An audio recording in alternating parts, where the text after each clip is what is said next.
Cinema কি? Cinema কাকে বলে? এর সংজ্ঞা জানতে হলে আপনাকে যখন সিনেমা পড়তে হবে, সিনেমা জানতে হবে, তার আগে যদি বলে দেই, সিনেমা আসলে আমাদের স্বপ্ন দেখার এক যন্ত্র, আমাদের এই আশপাশ, আমাদের এই রূঢ় বাস্তবতা চেনার এক দর্পণ।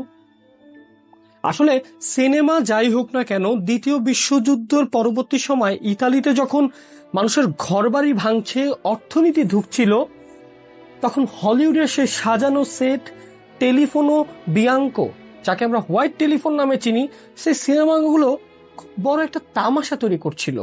আসলে তামাশা মনে হচ্ছিল। ঠিক সেই সময় ইতালির রাস্তায় বেরিয়ে এলো একদল তরুণ নির্মাতা। এরা কারা? রোসেলিনি, বিসকন্তি আর আমাদের আজকের আলোচনার এক মহানায়ক ভিত্তোরিও ডি সিকা। তারা বলেন সিনেমা মানে শুধু স্টুডিও কিংবা লাইট ক্যামেরা অ্যাকশন নয়, সিনেমার বাস্তবতা পৃথিবী আমাদের সেট, চারপাশে যে পৃথিবী, সে পৃথিবী আমাদের সেট, আমরাই অভিনেতা।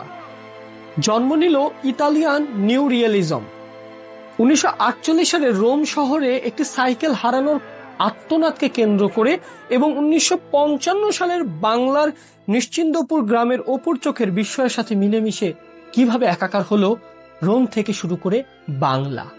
সিকার বাইসাইকেল থিপস মনে আছে নিশ্চয়ই এই সিনেমাটির কথা। এই বাইসাইকেল থিপস কোনো প্রকারে সিনেমাই নয়, এটি আসলে এক যন্ত্রণার ডকুমেন্টেশন। সিনেমা আসলে এরকমই। সিনেমা কথা বলে, গল্প বলে, সিনেমা কাঁদে, সিনেমা হাসে। এই সিনেমা দ্য বাইসাইকেল থিপস আসলে একটি যন্ত্রণার ডকুমেন্টেশন ছিল। লক্ষ্য করুন এর সিনেম্যাটিক ল্যাঙ্গুয়েজ, এখানে কোনো ফ্যান্সি ক্যামেরা অ্যাঙ্গেল নেই। ডিসিকা ব্যবহার করেছেন ডিপ ফোকাস এবং লং টেক্স। কেন? যাতে দর্শক কেবল আন্তনিকেও নয়, তার চারপাশের নির্দয় সমাজটাকেও দেখতে পায়। এখানে মূল অভিনেতা, অভিনেত্রী কিংবা কেন্দ্রীয় চরিত্রে কোন প্রোটাগনিস্ট রয়েছে সেটি মুখ্য নয়, চারপাশে কে কিভাবে করছে, কি করছে, প্রত্যেকটা বিষয় নিখুঁতভাবে দেখার বিষয়। এবং এই সিনেমার পরিচালক সে বিষয়টি তুলে ধরেছেন। এখানে যেই আন্তনিওকে রয়েছে, যে সাইকেল নিয়ে চলাফেরা করে, সাইকেল নিয়ে যার গল্প, সে সাইকেলের কেন্দ্রীয় চরিত্রকে বাদ দিয়ে চারপাশও দেখার সুযোগ করে দিয়েছেন দর্শকদের। এই ছবির বড় শক্তি তার নন প্রফেশনাল অ্যাক্টার্স। আমরা যাদেরকে দেখেছি পুরো সিনেমা জুড়ে, তারা একজনও প্রফেশনাল কোনো অ্যাক্টার্স নয়। তারা মূলত একেবারে সাধারণ জীবনযাপন করা কিছু মানুষ মাত্র। তাদেরকে ক্যামেরার সামনে দাঁড়িয়ে যা করে তারা তাই করতে বলা হয়েছে, এবং তা নিয়ে তৈরি হলো নতুন এক জগৎ, নতুন এক সিনেমার ওয়েব, ইতালিয়ান নিউ রিয়েলিজম। আন্তরীয় চরিত্র অভিনয় করা ল্যাম্বোতো মাগিওয়ারেলি আসলে একজন কারখানার শ্রমিক ছিল। তার চোখের সেই প্রকৃত ক্লান্তি কোনো অভিনেতা ফুটিয়ে তুলতে পারতেন না। তার যে কষ্ট, তার যে আর্তনাদ, সেটি কোনো প্রকার অভিনেতা দিয়ে বা অন্য কোনো প্রফেশনাল অ্যাক্ট্রেস দিয়ে তোলা সম্ভব ছিল না। এটা যার বেদনা, যার যন্ত্রণা, সেই বুঝে। এই যে নন প্রফেশনালিজম অ্যাক্টরকে দিয়ে কাজ করানো, নন প্রফেশনাল এই অ্যাক্টরকে দিয়ে কাজ করানো, এটি ছিল নন ইতালিয়ান নিউরালিজমের নতুন এক সংজ্ঞা এবং নতুন এক দিক। এবং আমরা দেখতে পেয়েছিলাম যে কারখানার শ্রমিক হিসাবে যে নিয়োজিত ছিল, সে বাস্তবে একজন কারখানার শ্রমিক, এবং তার চোখে সেই প্রকৃত ক্লান্তি কোনো অভিনেতাই তুলে ধরা সম্ভব নয়। যখন আন্তনিও সাইকেলটি হারায়, তখন দর্শক কেবল একটি চুরির দৃশ্য দেখে না, দেখে একজন বাবা তার সন্তানের চোখ ছোট হয়ে যাওয়ার ট্র্যাজেডি।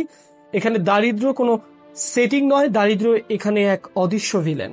এতক্ষণ বলছিলাম রোমের কথা, চলুন না মানচিত্র থেকে একটু পিছনে যাই, মানচিত্রটা না হয় একটু বদল করা যাক।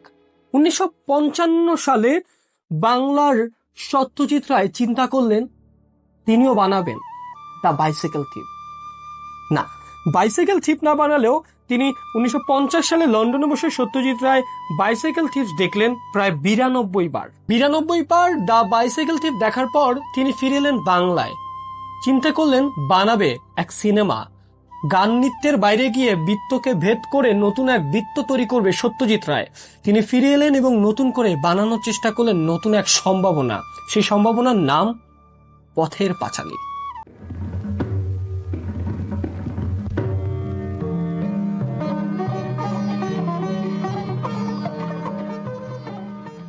সত্যজিৎ রায়ের পথের পাঁচালী অন্য এক উচ্চতা নিয়ে গেল নিউ রিয়েলিজমকে, নতুন এক ব্যাকরণ শিখালো এবং তৈরি হলো গ্লোবাল রিয়েলিজম।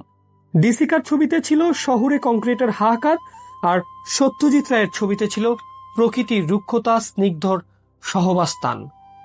সুভদ্র মিত্রের সেই রিফ্লেক্টেড লাইটিং আর রবিশঙ্করের সেতারের সুর সব মিলিয়ে এটি হয়ে উঠল এক চলন্ত কবিতা। যে কবিতা চলতে শিখেছে, যে কবিতা কথা বলতে শিখেছে। পথের পাঁচালীর ও অপু দুর্গার যে গল্প, সেটি মূলত বাংলা বা বাঙালির এক কবিতা, নতুন এক কবিতা, যে কবিতা চলে, যে কবিতা কথা বলে। সত্যজিৎ রায়ের ওই গ্লোবাল রিয়েলিজম নতুন করে এক ব্যাকরণ শিখিয়ে দিল সিনেমার জগৎকে। ফরাসি চলচ্চিত্র সমালোচক আন্দ্রো বাজা বলতেন, সিনেমা হওয়া উচিত বাস্তবের অবিকল প্রতিফলন। সত্যজিৎ রায় ঠিক সেই কাজটি করলেন। অপুর রেলগাড়ি দেখতে যাওয়া, বৃষ্টির শব্দে ইন্দির ঠাকুরনের জীর্ণ কুটিরের মৃত্যুর পদধ্বনি, এই দৃশ্যগুলো আমাদের মনে করিয়ে দেয় যে জীবন যতটা সুন্দর তার চেয়েও জীবন বেশ নিষ্ঠুর। দুটি ছবির টেকনিক্যাল তুলনা করি। দুটি পরিচালক স্টুডিওর কৃত্রিমতাকে লাথি মেরে বের করে দিয়েছিলেন রোমের রাস্তায়, আর বাংলার আমবাগানই ছিল তাদের আসল ক্যানভাস। লক্ষ্য করুন, ব্রুনো এবং অপুর চোখ, দুটি ছবিতেই শিশুদের ব্যবহার হয়েছে বড়দের জগতের নিষ্ঠুরতার মাপার স্কেল হিসাবে। দুই ছবি রাজনৈতিক, ইতালির ফ্যাসিবাদের পরবর্তী শূন্যতা আর ভারতের ব্রিটিশ পরবর্তী দারিদ্র্য উভয় দেখিয়েছে। রাষ্ট্র যেখানে ব্যর্থ, সেখানে মানুষ মানুষেরই শেষ ভরসা। পথের পাঁচালী কিংবা দ্য বাইসাইকেল থিফ, এই দুইটি সিনেমা আসলে অতীত দেখায় না, এরা বর্তমানকেও চেনার সাহস দেয়। নিউ রিয়েলিজম কোনো মৃত অধ্যায় নয়। আজকের ইরানি সিনেমা থেকে শুরু করে বাংলাদেশের বিকল্প ধারা সিনেমা, সবখানেই ডিসিকা আর সত্যজিৎ রায়ের স্পষ্ট। আসলে এই ভিডিও 4 থেকে 8 মিনিটে বলা সম্ভব নয়, এই মহাকাব্য ব্যাখ্যা করা একেবারেই অসম্ভব। তবে সার কথা এইটুকুই, সিনেমা যখন সত্য কথা বলে তখন তা আর কেবল একটি দেশে থাকে না, তা হয়ে ওঠে বিশ্বজননী। আন্তনিয়রও হারানো সেই সাইকেল আর অপুর হারানো শৈশব আর সারা বিশ্বের সিনেমা ইতিহাসের শ্রেষ্ঠ এক সম্পদ। মনে রাখবেন, ক্যামেরা যখন সাধারণ মানুষের চোখের জল ধরতে পারে তখনই তা হয়ে ওঠে প্রকৃত শিল্প। প্রকৃত শিল্প নিয়ে তখনই কথা হয় যখন ওই শিল্প বাঁচতে শেখায়। সিনেমার প্রত্যেকটি ধাপ, প্রতিটি ওয়েব নতুন করে বাঁচার ইঙ্গিত দেয়। ইতালিয়ান নিউ রিয়েলিজম এবং গ্লোবাল রিয়েলিজমের এই জায়গাটি তৈরি করেছে দ্য বাইসাইকেল থিফ এবং পথের পাঁচালী।